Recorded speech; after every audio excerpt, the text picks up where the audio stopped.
Nếu sim riệp chích mà phê cho nam hơi ở đằng thà cần lạnh để đào hạt pram đỏ xanh sọt át ní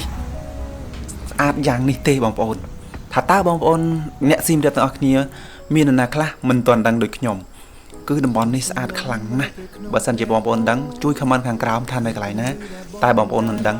tiếc sna bắn to tiết cho mùi kia bàบอกว่ามันจำนวนท้องปัจจุบันดังให้ท่านายกันไรนะปันท้ายเมียนมันจำนวนเทศอัดดังเทท่ากันไล่แต่ชื่อดำบอลเตสเพียบให้นึงดำบอลได้ปูเป็นแต่ดาวปรางประสาทกับใบจำละข้อคนนี้นี่ตาเนยตีนาจ้างบางปอนตามมือจมูกหนึ่งขยมท่าตาในกันไรนะให้บางปอนไอคำมันขังกราวท่านายกันไรนะมือท่าตาเนี่ยได้มือวิดีโอดอกันไรนึงให้ดังเทท่าดำบอลนี่คือเนยดำบอลน่ะได้กันไรน่ะได้คือខ្ញុំអាចនិយាយថាវានៅគិនក្លៀកយើងនេះទេប៉ុន្តែ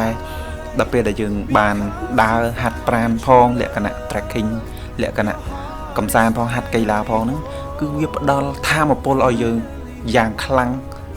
មហិមាតែម្ដងបាទដោយសារអីដោយសារយើងបានមើលឃើញប្រាង្គប្រាសាទស្អាតយើងបានមើលឃើញព្រៃព្រឹក្សាយើងឃើញសត្វយើងឃើញសម្លេងរយំស្ដាប់គ្រប់ប្រភេទទាំងអស់ពោពេញទៅដោយធម្មជាតិពណ៌បៃតងស្អាតដោយបងប្អូនឃើញអញ្ចឹងគឺខ្លាំងវាដែលយើងកំពុងតែកាត់នេះ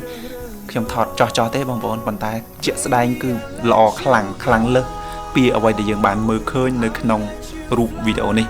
ខ្ញុំនឹងប្រាប់បងប្អូនថានៅកន្លែងណានៅtrongវីដេអូនេះប៉ុន្តែបងប្អូនអាចតាមដានជាមួយខ្ញុំហើយទស្សទាយបងប្អូនឃើញថា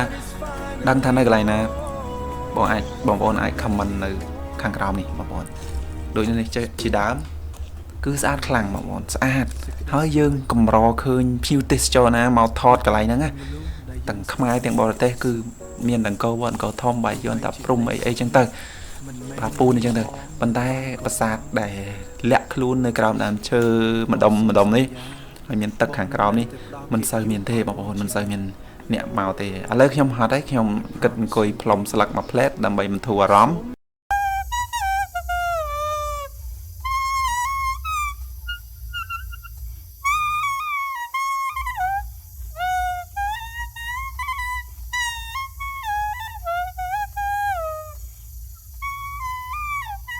ខ្ញុំសូមសម្រាកហើយសមាធិដើម្បីស្វែងយល់ពីធម្មជាតិបន្តិច